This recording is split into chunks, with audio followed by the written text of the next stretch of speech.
మెదక్ జిల్లా కేంద్రంలో శుక్రవారం నాడు పాలిసెట్ పరీక్ష ప్రశాంతంగా ప్రారంభమైందని మహిళా పాలిటెక్నిక్ కళాశాల ప్రిన్సిపల్ సువర్ణలత తెలిపారు. పాలిసెట్ 24 శుక్రవారం పరీక్ష ఉదయం 11 గంటలకు ప్రారంభమై మధ్యాహ్నం 1:30 గంటల వరకు పూర్తవుతుందన్నారు. జిల్లా కేంద్రాల్లోని 4 పరీక్షా కేంద్రాల్లో పరీక్షలు నిర్వహిస్తున్నట్లు ఆమె తెలిపారు. ప్రభుత్వ బాలికల పాఠశాల బ్రాహ్మణ వీధి, ప్రభుత్వ డిగ్రీ కళాశాల హౌసింగ్ బోర్డు కాలనీ, సిద్ధార్థ ఆదర్శ జూనియర్ కళాశాల బ్రాహ్మణ వీధి, Siddhartha model high school Venkataramana కాలనీలో ఏర్పాటు చేసినట్లు తెలిపారు.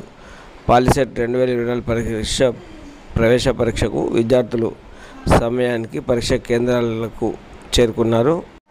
4 సెంటర్లలో 1590 మంది విద్యార్థులు పరీక్ష రాయనున్నారు. పరీక్ష రాసే విద్యార్థులు గంట ముందే పరీక్షా కేంద్రాలకు అనుమతిచ్చారు.